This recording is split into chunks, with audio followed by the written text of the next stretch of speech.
When you hear the same question over and over again, does it eventually just like make the subject play on your mind, or does it just turn off and it's like, okay, I It don't just care? means you guys are going to get the driest answers I've got. Like, oh, how was the flight? Good. How you adjusting to the time change? Well, like you got to give me something in order to give you guys something. If let's say Tom wins on Saturday or you win, do you think this should count as a legitimate title defense for him, or should it count as an undisputed title win for you when they inevitably promote it to the undisputed title? So basically, you're asking if this is the real belt. Yeah. Yes, this is the real belt in my mind. In my mind, Jones versus Stipe is just their retirement fight. Not to be rude, but we know they're both one or two fights away. So more than likely, this is their get the bag and get out fight, which is fine. That's how I view it. Have you been surprised, like how animated Dana's been about John Jones recently? It's like anytime his name even comes up, it's like he's the best ever and stuff like that. Are you surprised that he's like so intense to push that? No, this is Dana White, one of the greatest promoters in the world. He knows how to add hype and market. That's what he does. That's his job. He's one of the best at it. I'm not shocked. I expect it actually. Do you think he's doing it because he knows that John Jones is about to fight, so he's just sort of laying the table for that? Yeah, that's how it feels. Like he wants to squeeze that juice, get the last drop, and he wants everyone to watch it. So that's how I view it. Do you agree with him that John Jones is currently the pound for pound best, or do you think you have to be active to be in that discussion? You got to be active. This isn't like a skill based thing. This is an activity thing. He hasn't been that active. You can't be the best if you're not being active. And how are you adjusting to the time change over here? Well, you're cheeky. Curtis right here. Sticking with the John Jones thing though, but John, he goes on these Twitter Q&As with fans a lot, and he kind of said, in as short as that first fight was, he thought you were winning that fight. Did you think you were actually winning that fight, or was it just not quick enough or long enough to kind of? I do feel like I was beginning to find my range. I'm sure everyone in here has watched that over. It's not hard to watch it 40 times in a row. I have. I do feel like I was starting to find my range. So yes.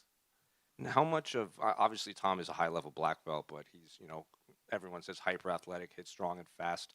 You've fought in Derek Lewis and Ngannou, Sergey Pavlovich, the three heaviest hitters in this division. You trained for Jailton Almeida, who everyone said had the best grappling in this division. Did you have to do anything specifically for Tom that maybe you didn't have to do for those other guys? Working with smaller guys a little bit just to get used to more hand speed, but that's the only adjustment. And I think I saw maybe you. It might have been, I can't remember what video it was, but at one point you weren't taking MMA 100% seriously, I think. And I guess what switched in your mind now that you are taking MMA 100% seriously? When I moved to Denver, prior to that, I was basically doing my workouts at a UFC gym. Sure. Didn't have anyone to spar with. I was sparring with featherweights. I was BSing. I got in the UFC just off my athleticism and being able to wrestle everyone. And I knew after I debuted against Ngannou, like where I was not the place to be in order to grow. Moved out to Denver, joined Elevation. We're now Forge, and the best decision I made in my career. Do you think heavyweights get credit for being high-level martial artists because most people just kind of look at you and you can hit them once and they go to sleep? I think majority of fans, they just watch the highlights. They don't watch how did he set that up? Did he use a jab? Did he switch his stance? Did he use the inside leg kick to distract him? They just see hand on the face. The guy falls down.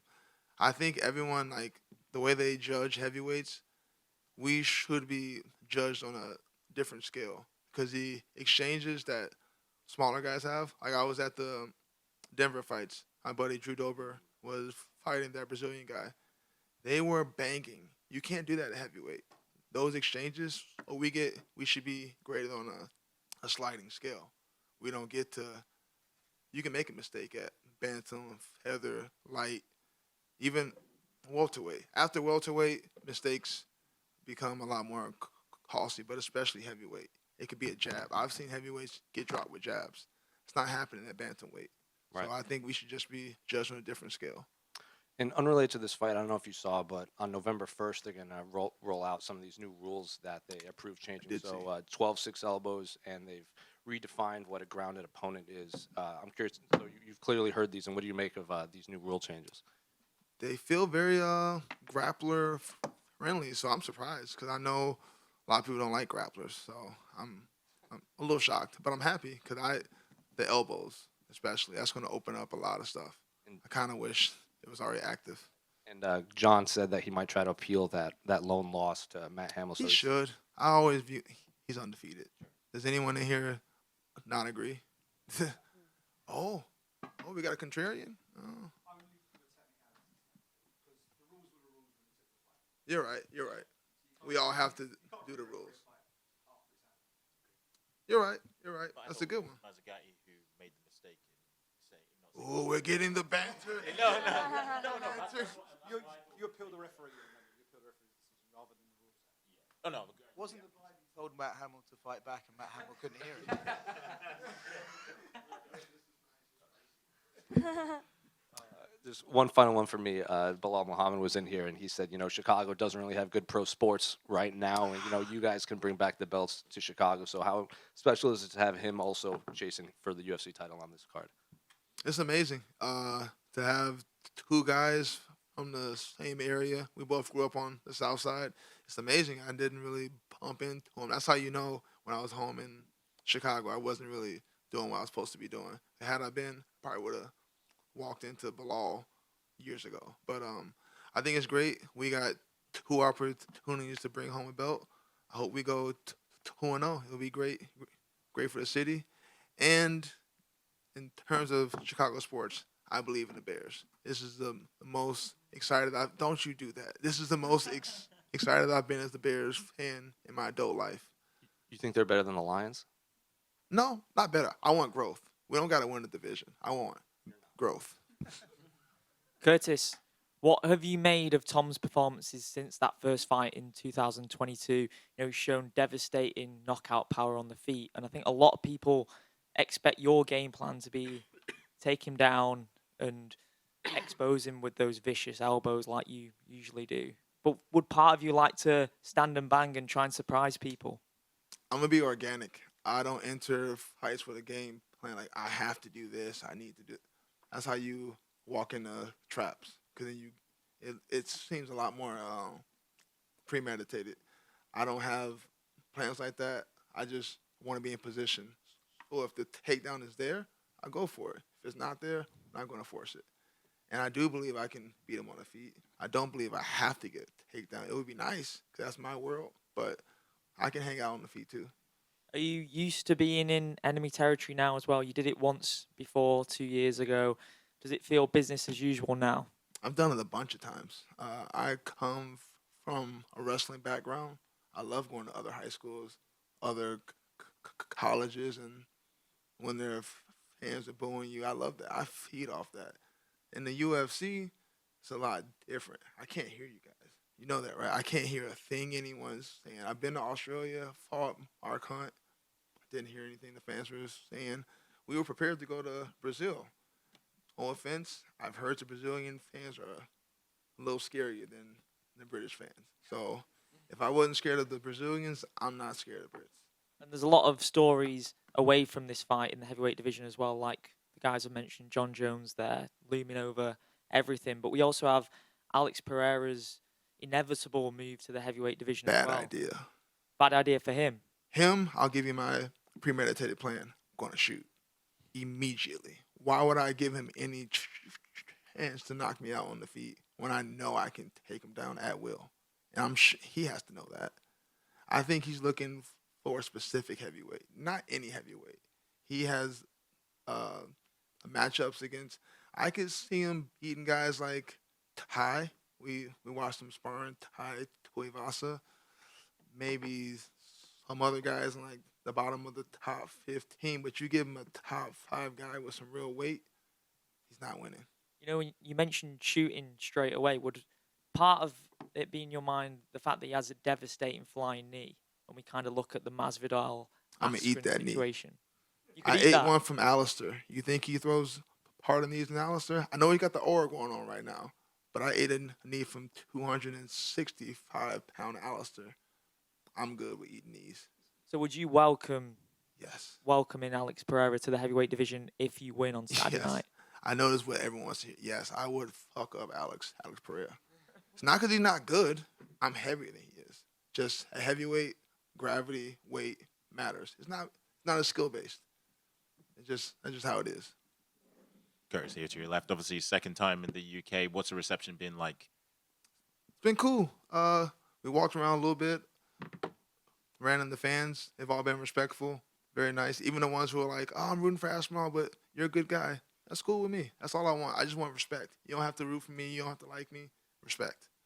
And what do you make of the UK fans in comparison to other fans? You mentioned it there. You fought Australia. in Perth, I believe. Yeah. And you obviously fought Jai Elton in Brazil recently. So No, I wanted to. Originally, we were going to go to Brazil, but then I got injured. Of course. Yeah, it was Sorry. Miami, but I was prepared for that, and I was expecting that to be the worst ever. But yeah, British fans, you guys, you're cool. I mean, obviously, I know you're gonna, oh fuck you, da da da. I can't hear you It's a guys. good impression. I can't hear. I dream about it. But yeah, I can't hear you guys, but I expect it. No hard feelings. It is what it is. It would be the same thing if he was in Chicago. And I don't want my fans to be disrespectful. And I'm sure that's not what he wants. But fans are fans. They're drinking. It's cool. And you mentioned it earlier there that you think that John and Stipe's fight is going to be their swan song. They're going to bow out their careers. Would it be a bit disappointing for you that if you win the title and then John sails off into the sunset and not have the opportunity to beat potentially the greatest fighter of all time? A little disappointed, but I'm not going to be that sad. I have the belt, got money, another fight potentially down the line, more money. I'll be happy. I'll be straight. And final one, are you and Tom going to share another beer after this fight? I'd like to. Like I said, respectable guy, got no beef, got no animosity. These are my favorite type of matchups where it's all skill. We'll see who's best. Curtis, just to piggyback on that question, talk to me about your memories from that beer shared with Aspinall, because it felt like even at the end of that fight, it's unfinished business. So when you're sitting there sipping a beer with him, is that what it felt like to you? Yeah, I knew he was. How old is he now? He's a few years younger than me. I knew he'd be back. I knew he would get healthy. You guys have great health care out here. It's free. That's dope. Like I said, I knew he'd be back, and I knew he'd most likely have to scrap again. I didn't think it'd be over the belt, but I knew he would have to scrap again. And Tom's created something of a heavyweight super camp down his ways. When you're looking at that, you spoke earlier about the people you've had to train with in the past. Are you quite envious of the team he's built, and are you hoping to build something like that over your side of the pond? It would be nice. I win this, I get the belt, I have the resources. No, you're good. I have the resources to hire guys, bring them out. But right now, the guys I'm working with, I think they're the best in the world. They've helped me get here, so I'm good with those guys. Curtis, straight in front of you here, sir. It's been a long road to get to this title fight from that debut in Croatia back in 2016. You've been very close to earning yourself a title shot, and it just hasn't quite worked out for you in those individual fights. Were there any moments over the course of that time where you sort of sat down and wondered whether it ever would happen for you? After I beat Alistair, I was number 2. He was number 5. I beat him, or maybe it was reversed. Then I bumped up. But either way, I thought after I beat Hunt in February, I beat Alistair in June, and then they gave the interim title versus DC. They gave it to Derek Lewis. They didn't do it based off skill because he had just fought with Ngannou. I don't know if you guys watched that fight. Not much of a fight. He got that fight because he gives funny interviews, and I don't. That's what it is. If this was skill-based, if this was meritocracy-based, I had a better year leading up to that. Who should get the title fight? Should have been me. That was when I was probably the most like, what do I got to do? But then that's why I took the rematch with Ngannou. I thought, okay, I got to get in there. I gotta beat Ngannou. Didn't work, but that's what I was hoping to do. I knew I had to make a splash, and I know also that I lose opportunities because I don't get online and say funny, weird stuff. I don't post craziness. I don't give wild post-fight interviews. I understand that. I understand it puts me at a disadvantage, but it's not who I am. I didn't grow up like that. I came from wrestling. We don't talk smack. You shake the guy's hand before the match and after the match. Just a respectful guy, and I'm all right with the decisions I made. It still worked out. I still got the title fight. Just took a little longer than expected. And if it all goes your way on Saturday night and they wrap that belt around your waist, given the journey that you've been on and the hard yards you've had to put in to get this shot, what would it mean to you to be crowned a world champion in the UFC after all this time? It means everything. It means all the little decisions I made along the way, they'll be validated. Brilliant. Thanks a lot. Curtis back here. 2 years ago, we were actually there at the O2 when you fought Tom Aspinall, and the crowd was absolutely crazy. But is there a part of you that would have wanted this rematch in the United States, or does location not affect you? This could be on the moon. Fans, the venue does not matter. I don't know why y'all think it does, and you think the face-off banner is like, ooh, he won the face. None of that matter. I think I probably lost every face-off. I don't care where we fight because fans, they can't help him, can't hurt me. So the venue does not matter to me at all. Hi, Curtis. Kaz for Tile Sports Network.